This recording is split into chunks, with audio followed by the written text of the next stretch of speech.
할렐루야. 반갑습니다. 우리 앞뒤자고 계시면 인사 나누겠습니다. 한 주 동안 잘 지내셨나요? 네, 반갑습니다. 우리 장로님 기도하셨듯이 가정의 달 마지막 주일입니다. 마지막 주일 가정의 달 어떤 말씀을 드려야 될까 기도하는 중에 부르심에 합당하게 살라 그런 말씀을 정했습니다. 저와 여러분을 그 가정에 하나님이 부르셔서 나를 그곳에 있게 하셨다. 우리 푸른 초장교회에 나를 부르셔서 이곳에 있게 하셨다. 그런 의미로 내가 있는 그곳, 부르심을 받은 그곳에서 어떻게 살아가는 것이 합당하게 사는 것일까? 말씀을 통해서 도전을 받고 저와 여러분의 가정에서 이렇게 살고 죄 몸된 교회에서 이렇게 살고 저와 여러분이 어떤 처지에 있든지 그곳에서 나를 이곳에 부르신 그 하나님 앞에 그 부르심에 합당한 삶을 살아 하나님께 영광이 되는 그런 삶이 되기를 주의 이름으로 축복합니다. 우리가 에베소서를 읽었는데 에베소서는 1장부터 3장까지는 교리에 대한 부분으로 그렇게 기록되었습니다. 1장에서는 하나님이 태초에 우리를 예정하셔서 하나님이 선택하여 우리를 부르셨다. 그 이야기를 하는 의미는 저와 여러분을 그렇게 부르셨다는 얘기도 되지만 이 에베소서는 교회론을 말씀하는 것이거든요. 그러니까 교회가 갑자기 생겨진 게 아니다. 하나님께서 태초에 예정하시고 선택하신 사람들을 불러 모아서 교회를 세운 것이다. 그런 의미로 1장을 말씀하고요. 2장에서는 예수 그리스도가 십자가에 달리심으로 이방인들과 유대인들을 다 하나로 엮으셨다. 그래서 십자가가 막힌 담을 헐게 되었다. 그 얘기를 하고 있습니다. 왜냐하면 이 에베소 교회에 소속된 사람들은 유대인들, 이스라엘 백성들만으로 구성되어 있지 않거든요. 주변의 이방 사람들, 예수 믿지 않는 사람들, 우상 숭배하던 사람들, 이런 사람들이 복음을 받고 그 교회에 들어와 있기 때문에 좀 이질적인 그런 상태에 있어서 사도 바울이 그거 아니다. 이방인이나 유대인이나 다 십자가로 말미암아 하나가 된 것이다. 그 얘기를 2장에서 쓰고 있고요. 3장에서는 그러므로 우리가 교회에 서로 지체가 되었으니까 우리가 장차 어떤 하나님의 영광을 누리게 될 것인가, 하나님의 어떤 복을 받게 될 것인가, 그 이야기를 쓰고 있습니다. 그러면서 이제 4장은 실천편입니다. 그래서 우리가 읽은 말씀에 그러므로 이렇게 시작하잖아요. 앞에 이렇게 3장까지 기록하면서 이러이러한 이유 때문에 우리가 교회로 하나가 되었고 교회로 모이게 되었고 그리고 하나님이 장차 우리에게 이런 복을 주실 거야. 그러므로 우리가 이렇게 살아야 된다. 이런 이론적인 말씀을 주신 다음에 그러므로 이제는 이렇게 실천하면서 살아야 한다. 그 말씀을 하려고 결론적으로 이런 말을 그러므로라고 말하고 있습니다. 이 말씀을 통해서 저와 여러분이 부르심을 받은 자의 합당한 삶이 어떤 것인가? 첫 번째는요, 대가를 지불해야 된다는 거예요. 나를 이곳에 부르셨으니까 그냥 잠자고 있고 그냥 아무 일도 안 하고 그저 누가 먹여주겠거니 누가 일해주겠거니 그렇게 있는 게 아니라 합당한 대가가 있다. 부르심을 받았니? 부르셨으면 그곳에서 일해야지. 그게 합당한 삶이야. 나를 그 가정에 보내셨잖아. 그러면 그 가정에서 할 일이 있단다. 나를 직장에 부르셨으면 그 직장에서 할 일을 해야 한다는 것이지 않습니까? 그래서 1절 말씀에 보면 이렇게 말씀합니다. 그러므로 주 안에서 같이 내가 너희를 권하노니 너희가 부르심을 받은 일에 합당하게 행하여 아멘. 여기 내가는 사도 바울입니다. 사도 바울이 주 안에서 갇혀 있다는 거예요. 사도 바울이 지금 로마 감옥에 갇혀서 이 편지를 쓰고 있는 거거든요. 주 안에서 그 말은 내가 주의 복음 때문에 그런 얘기입니다. 주의 복음을 증거하다가 내가 죄를 지어서 갇힌 게 아니라 주님이 나를 복음에 부르셨기 때문에 그 복음에 부르신 부름의 삶을 살다가 갇혀있다. 갇혀있는 내가 너희를 권한다. 이 권한다 그 말은 굉장히 부드러운 말인 것 같지 않습니까? 이 권한다 의미는 두 가지로 사용할 수 있습니다. 그저 약한 어조로 사용하면 권한다, 요청한다 그런 의미지만 강한 의미로 사용하면 촉구한다 그런 뜻입니다. 아니 명령까지 포함하는 그런 의미입니다. 그러므로 이 말을 다시 읽으면 그러므로 주 안에서 갇힌 내가 너희에게 명령한다 그런 얘기입니다. 왜냐하면 그 뒤에도 3절에도 보면 힘써 지키라 이런 식으로 명령을 하고 있기 때문에 이 권한다고 하는 것은 너희가 그랬으면 좋겠어 이런 권면 정도가 아니라 촉구한다, 명령한다. 뭐를요? 너희가 부르심을 받은 일에, 부르심을 받은 일에 합당하게 생활해야 한다. 그 말은 부르심을 받은 자답게 살고 있지 않다. 그것도 전제하는 거 아니겠습니까? 부르심을 받은 일로 살다 보면요, 때로는 힘들 수 있습니다. 때로는 오해를 받을 수도 있고요, 때로는 고난을 받을 수도 있고요, 핍박을 받을 수도 있는 거죠. 그럼에도 불구하고 너희가 그곳에 부름받았으면 그곳에서 일을 감당해야 된다. 여러분, 가정에서 피스메이커가 되려면 얼마나 힘듭니까? 때로는 짜증나고 말이죠. 아유, 왜 우리 가정은 이런가? 불평할 수도 있고요. 아유, 자녀들이 이렇게 말을 안 듣는가? 아니면 사업마다 꼬이고 제대로 되질 않는가? 이런 가운데서 어떻게 내가 이 가정을 위해서 살아야 할까? 고민스러울 때도 있을 겁니다. 그러나 지금 사도 바울을 통해서 주시는 말씀은 교회뿐만 아니라 가정도 작은 교회 아니겠습니까? 그리고 그곳에 부름 받은 이유가 있으니까 거기에서 그 일들을 감내하면서 지내야 한다. 그게 부르심 받은 자에 합당한 삶이라는 겁니다. 그게 대가라는 겁니다. 사도 바울이 조금 전에 말씀드렸지만 왜 로마 감옥에 갇혔나? 복음 전한 것뿐이었어요. 무슨 죄를 지었거나 그런 게 아니라 복음에 합당한 삶을 살다 보니까 부딪힘도 많았고 이방인들이 그를 고발하고 고소하고 그래가지고 감옥에 갇힌 거 아니겠습니까? 근데 감옥에서 에베소 교회들을 생각해 보니까 에베소 교회는 사도 바울이 에베소 지역에서 3년 동안 사역을 해서 세운 교회거든요.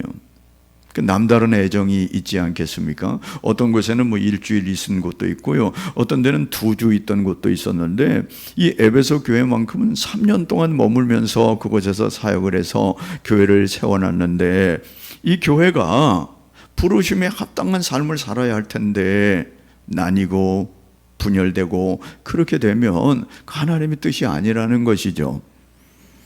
그러면서 사도 바울이 자신은 이 부르심에 합당한 삶을 살고 있다는 것을 강조하고 있지 않습니까? 사실 사도 바울처럼 이 부르심에 합당한 삶을 살려고 노력한 사람도 그렇게 많지 않습니다. 자신의 모든 일들을 다 뒤로 하고 자신이 가지고 있던 명예와 자신이 가지고 있던 모든 지식들 그리고 모든 일들을 다 배설물로 여긴다. 그렇게 하면서 그리스도만을 위해서 달려갔던 사람이 사도 바울입니다. 사도 바울이 이방인들에게 복음을 가르치면서 그리고 서신서를 쓰면서 동일하게 이야기하는 것이 뭔가? 우리들은 다, 너희들은 다 그리스도 밖에 있었던 사람들이다. 유대인과는 상관없는 사람들 아니었느냐? 죄와 허물로 죽었던 자들이 아니었느냐? 그러나 하나님의 전적인 은혜로 부름받은 것이다. 그것을 자꾸 상기시키지 않습니까? 이 에베소서에도 그런 말씀을 기록했습니다. 에베소 2장 5절 말씀입니다.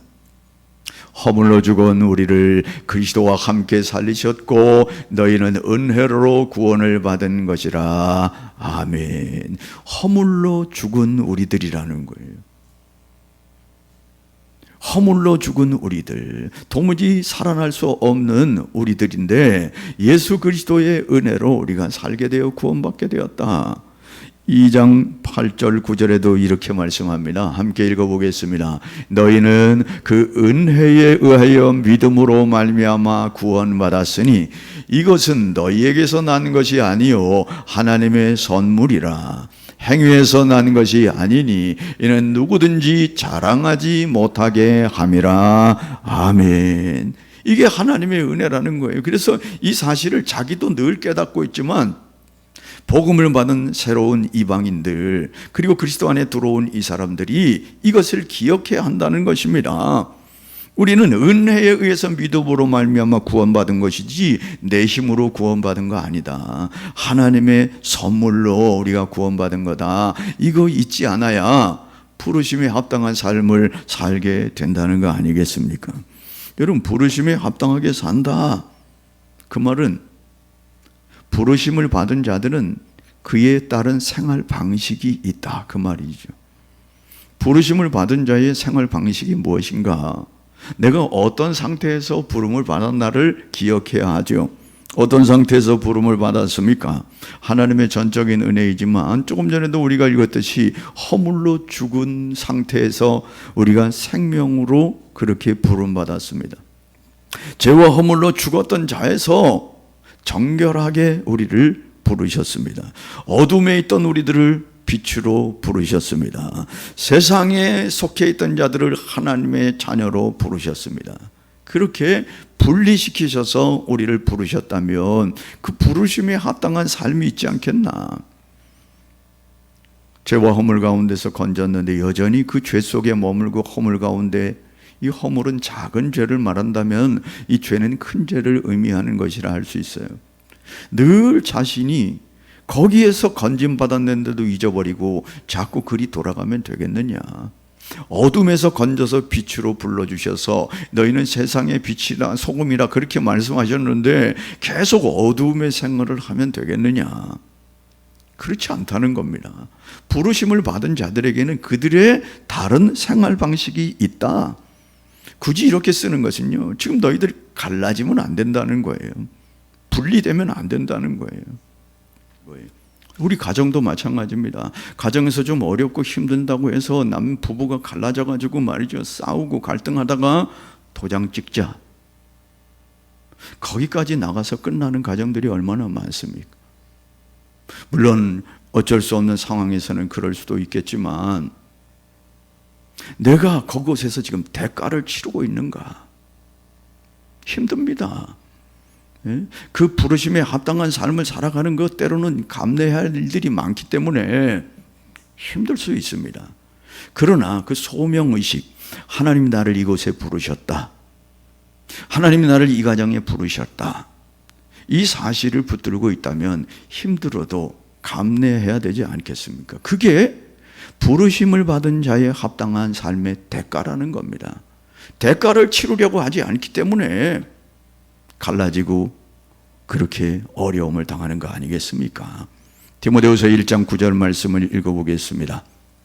하나님이 우리를 구원하사 거룩한 소명으로 부르심은 이유가 있다는 거예요. 우리의 행위대로 하심이 아니요 오직 자기의 뜻과 영원 전부터 그리스도 예수 안에서 우리에게 주신 은혜대로 하심이라. 아멘. 하나님이 우리를 부르셨는데 거룩한 소명으로 부르셨다는 거예요. 거룩한 소명이 뭡니까? 하나님의 일들을 위해서 불렀다는 거예요. 하나님의 일은 거룩한 일이 아니겠습니까? 가정이 거룩한 곳입니다. 그저 남녀가 만나서 이룬 가정이 아닙니다. 하나님의 예정과 섭리 가운데 만나게 하신 그런 가정이라고 우리는 믿는 거죠. 그게 거룩한 소명입니다. 그 가정을 세워야 하는 거죠. 힘들어도 세워야 합니다. 교회를, 저와 여러분을 교회로 불러주신 거 거룩한 소명으로 부르신 것입니다. 이 사실을 잊어버리지 말아야 하는 것이죠. 누가복음 9장 23절, 그래서 이런 말씀도 하죠. 또 무리에게 이르시되 아무든지 나를 따라오려거든 자기를 부인하고 날마다 제 십자가를 지고 나를 따를 것이니라. 아멘. 주님이 그 거룩한 부르심을 따라가는 데 있어서 어려움을 알고 계시는 거예요. 그래서 주님을 따라가는 것이 그 삶인 겁니다. 그런데 자기를 부인하고 나를 내려놓고, 그게 부인인 거죠. 나를 내려놓고 나는 없다 생각하고 날마다 제 십자가를 지고 주님을 따르는 것이다. 제 십자가가 사람마다 다를 수 있습니다. 자신에게 맡겨진 고통일 수 있습니다. 가정의 남편일 수도 있고요, 아내일 수도 있고요, 자녀일 수도 있고요, 여러 갈등적인 요소일 수도 있고요. 그런 것들을 다 포기하지 말고 거기에서 나 자신을 죽이면서 나를 통해서 다시금 일으켜 세우시라고 하는 하나님의 뜻을 우리가 따라가야 한다. 그거 지고 그거 감내하면서 라고 말씀하죠. 더 우리를 힘들게 하는 말씀이 있습니다. 베드로전서 1장 15절 말씀입니다. 오직 너희를 부르신 거룩한 이처럼 너희도 모든 행실에 거룩한 자가 되라. 아멘. 아니, 우리가 거룩한 자가 되라고 말씀하시면서 누구처럼요? 거룩한 이처럼. 그 사람이 누구라고요?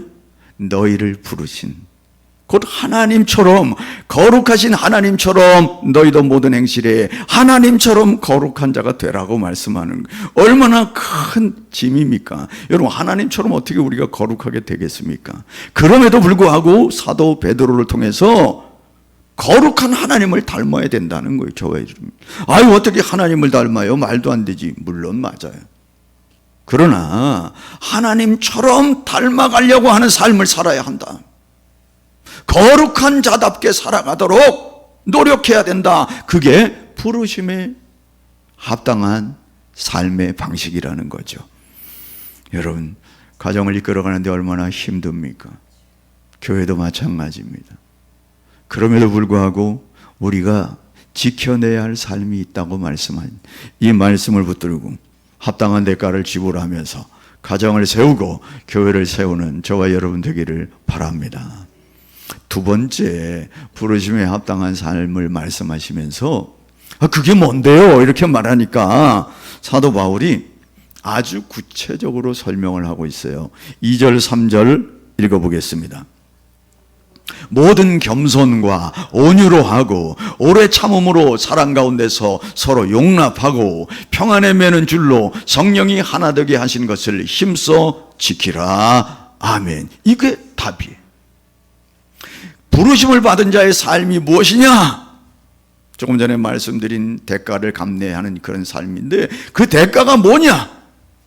모든 겸손이라는 거예요. 여기에 모든 겸손을 제일 앞장세 놓고 있습니다. 모든 겸손, 그리고 온유로 하고. 여기 우리 성경은 모든 겸손과 온유로 하고 이렇게 되어 있지만 원래는 모든 겸손을 가지고 온유도 가지고, 이렇게 두 가지를 가지고라고 하는 의미의 설명이, 그게 원래 원어의 의미입니다.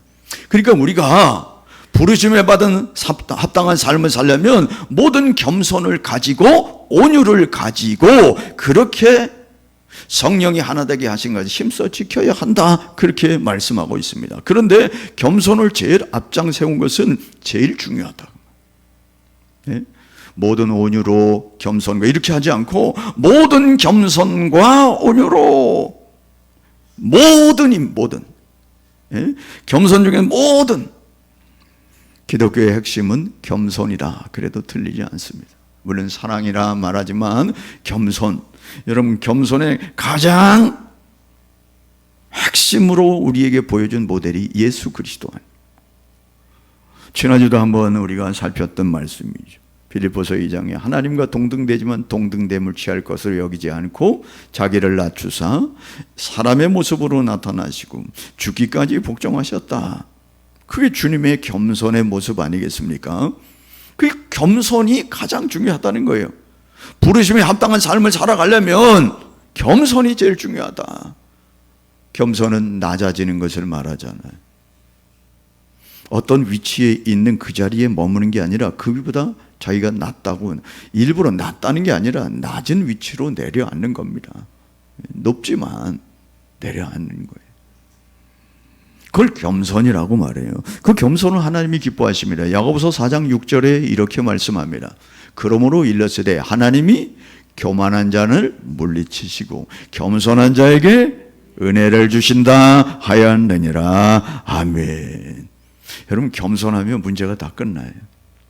가정에서도 남편하고 아내랑 막 다툴 때 남편이 그래 내가 잘못했어, 그래 이해해, 미안해, 자기를 낮추는 거잖아요. 어디 감히 남편에게 말이야. 그러면 부인이 말이야 짜증나잖아요. 같이 어른 됐는데 말이지 남편이 뭐라고 말이지 막 이렇게 하면서 또 싸울 수 있죠. 근데 자신을 낮추면서 그래 내가 좀 이해가 짧았네, 미안해. 아, 부인이 그러면 어떡하겠어요? 거봐 잘났어 이러겠습니까? 아니야, 나도 생각해 보니까 여보 미안해. 아, 그러면서 문제가 풀려지는 것이지, 지는 게 이기는 거라고 말이죠. 그렇게 낮추는 그것이 중요하다. 그게 뭐라고요? 부르심에 합당한 삶을 사는데 첫 번째 조건이라는 거. 그리고 두 번째 온유라고 말합니다. 우리 장로님 손자 이름이 온유예요. 온유. 여러분, 이 온유라고 하는 것은 몇 번 말씀드렸지만 약함으로 인한 온순함을 의미하지 않습니다. 강함에도 불구하고 절제하는 것을 온유라고 말합니다. 예를 들면 이런 겁니다. 큰 배가 이 항구에 접안을 하려고 하면, 딱 붙이려고 하면 이제 조그만 토우보트라는 게 있어요. 큰 이런 뭐 잔뜩 수출 화물을 싣고 컨테이너를 싣고 오는 배들이 어떻게 거기에 딱 붙입니까? 그러면 거기 항구 멀리에 딱 서면 이 작은 배들이 달려가 가지고 2대 4대가 싹 그걸 끌고 옵니다. 끌고 와 가지고 그 접안에 저기 딱 붙일 때 그 항구 옆에 큰 타이어들이 있잖아요. 타이어들을 쫙 붙여놓고 자기 배에도 붙여져 있어가지고 그게 거기에 붙으면서 물결이 굴렁굴렁할 때 이게 찌직찌직 하면서 거기에 이제 좀 붙어가지고 배는 상하지 않고 옆에 항구의 콘크리트도 상하지 않고 그 타이어로 인해서, 아니면 큰 단단한 고무 같은 걸 붙여놔가지고 그거로 인해서 배가 거기 딱 붙어 있는 겁니다. 상하지 않도록. 그게 온유입니다. 그 타이어 깨지지 않고 상대를 딱 붙이면서 그래도 단단한 것, 그런 것을 온유라고 비유할 수 있어요. 때로는 성난 말을 다스려 가지고 사람들이 타고 다니잖아요. 그 성난 말이 어떻게 그렇게 자제될 수 있을까? 잘 다스려서 그러는 거예요. 그걸 온유라고 설명할 수 있어요. 교회에도 그런 게 필요하다는 거예요. 막 부딪힘이 있을 때 서로 잘났다고 하는 것이 아니라 자신이 절제하고 자신이 좀 강함을 낮추고 그래가지고 서로의 관계를 회복하도록 하는 거. 여러분, 하나님이 누굽니까? 하나님이 온 천지 만물을 창조하시고 심판하실 수 있는 분이에요. 예수 그리스도가 누굽니까? 예수 그리스도가 하나님과 동등됨인 그런 분입니다. 그러면 예수님을 잡으러 많은 군사들이 겟세마네 동산에 왔을 때에 이 베드로가 칼을 들어서 말고의 길을 잘랐어요. 그럴 때 주님이 그러지 마라. 칼을 쓰는 사람 칼로 망한다.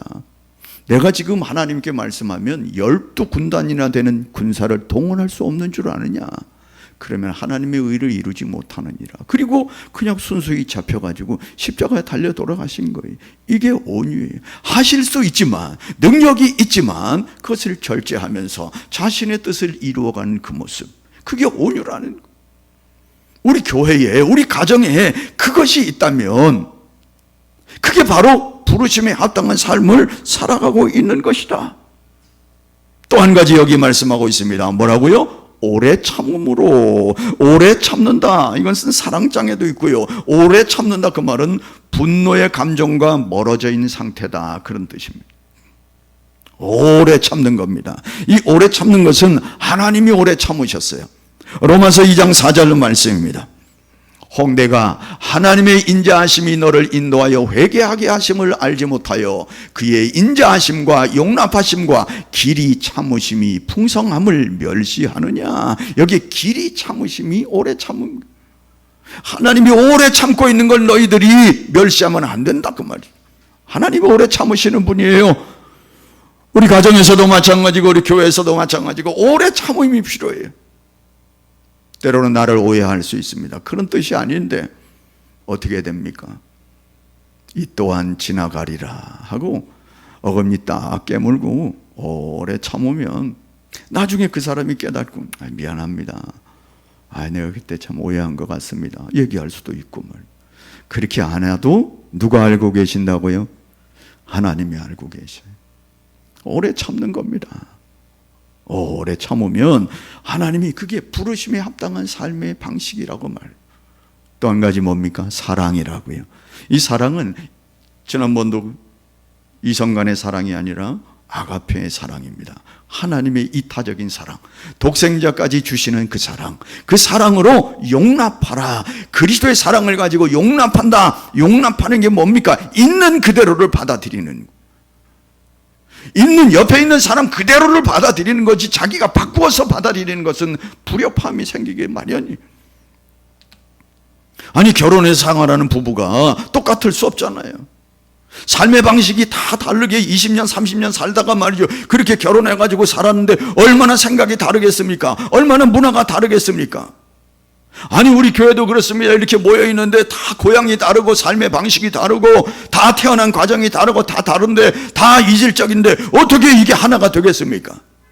사랑으로 용납하고, 용납은 있는 그대로를 받아들이고, 그게 부르심에 합당한 자의 삶이라는 거예요. 가정에서도 마찬가지고 교회에서도 마찬가지입니다. 그렇게 사랑으로 용납하면서 평안에 매는 줄로, 이 평안은 샬롬이라고 하는 단어랑 똑같은 겁니다. 평안에 매는 줄로 묶어라. 평안에 매는 줄, 샬롬으로 평화로 묶어라. 서로를 묶는다 그 말은 한 공동체가 되어라. 결코 벗어나지 않는 운명체를 만들어라. 가정에서도 사랑으로, 에로스적인 이성 간의 사랑이 아닌 그리스도의 사랑으로 묶여가지고 하나를 만들어야 된다. 그러면서 마지막 5절, 마지막 5번째로 성령이 하나 되게 하신 것을 힘써 지켜야 한다. 성령이 하나 되게 하신 것을 힘써 지키라. 우리는 하나가 되자라고 말하는데 하나가 되는 것은 성경적인 게 아니에요. 아니 하나가 되는 게 왜 성경적인 게 아니면, 아니요, 이미 하나님이 하나 되게 하셨다고 말씀하잖아요. 하나 되게 하신 것을 분열시키지 말라, 그런 의미로 우리가 받아야지. 우리 하나 됩시다, 하나 됩시다. 아니 하나를 만들어 놨다니까. 이미 성령이 하나 되게 하신 것을 힘써 지키는 거. 힘써 지키지 않으니까 분열이 되고, 힘써 지키지 않으니까 애씀이 없으니까 자꾸 분리가 되는 거 아니겠습니까? 그러니까 사도 바울이 이미 성령으로 하나 되었다. 우리는 예수 그리스도 안에서 죄와 허물로 죽은 자들을 건져내셔서 하나님이 합당한 이렇게 삶의 공동체를 만들어 주셨는데, 이것 하나 되게 하신 것을 왜 자꾸 허느냐? 그건 힘써 지켜야 한다. 여기 힘써 지킨다 그 말은, 애쓴다 그 말은요, 현재 시제로 돼 있어요. 그 말은 끊임없이 노력해야 된다 그 말이에요. 끊임없이. 우리가 한번 화해했으니까 이제 됐겠지, 그거 아닙니다. 부부간의 싸움은 뭐 칼로 물베기라 그래가지고 또 싸웠다 좀 있으면 또 있으면 또 붙어지겠지. 물론 붙어질 겁니다. 그렇다고 해서 끝난 거 아니잖아요. 앙금들이 남아가지고 있으면 안 되잖아요. 하나 되게 하신 것을 끊임없이 힘써서 애써서 노력해야 한다. 그래야 가정이 꽃을 피우고, 그래야 교회가 아름답게 되고 교회가 더 건강하게 되는 거 아니냐, 그 말씀을 지금 하고 있는 겁니다. 성령이 이미 하나 되게 하신 것을 평안에 매는 줄로 꽁꽁 묶어라. 그래가지고 그 안에 평안이 넘치는 그런 공동체 되어야지. 마지막 한 가지 더 말씀을 드리고 마치려고 합니다. 교회의 근본 요소를 알으라는 거예요. 부르심에 합당한 자들은 교회의 근본 요소가 무엇인지 다시 한번 알고 있는 거지만 다시 한번 사도 바울이 이야기하고 있습니다. 그게 4절 6절 말씀이에요. 4절에서 6절 읽어보겠습니다. 몸이 하나요 성령도 한 분이시니 이와 같이 너희가 부르심의 한 소망 안에서 부르심을 받았느니라. 주도 한 분이요 믿음도 하나요 세례도 하나요 하나님도 한 분이시니 곧 만유의 아버지시라. 만유에 계시고 만유를 통일하시고 만유 가운데 계시도다. 아멘. 할렐루야. 이건 무슨 말씀을 하고 있어요? 교회의 근본 요소는 무조건 하나라는 거예요. 가정도 그렇잖아요. 부부간에는 촌수가 없잖아요. 왜요? 부부가 한 몸이라서 촌수가 없어요. 그러다 보니까 점 하나만 찍으면 남이 된다면서요. 그러려고 하는 게 아니잖아요. 하나잖아요.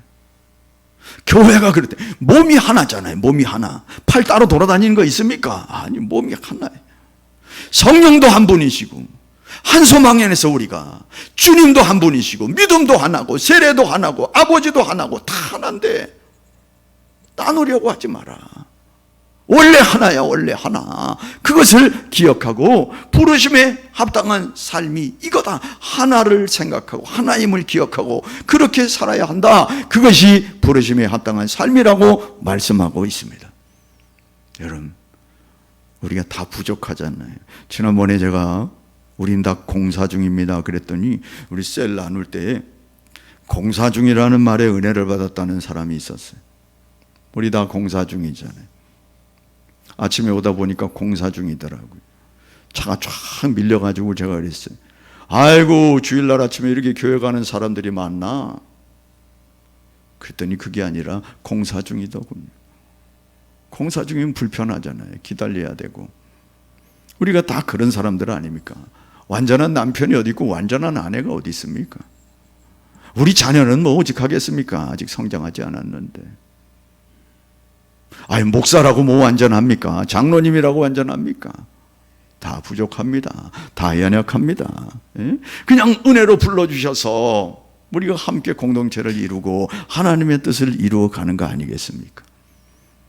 겸손과 온유와 오래 참음과 사랑으로 용납해서 성령이 하나 되게 하신 것을 지켜나가는 가정, 그런 교회가 돼야 되지 않겠습니까? 말씀을 정리하려고 합니다. 여러분, 부르심 받은 자의 합당한 삶은 대가를 지불해야 돼요. 가만히 있는다고 이루어지지 않습니다.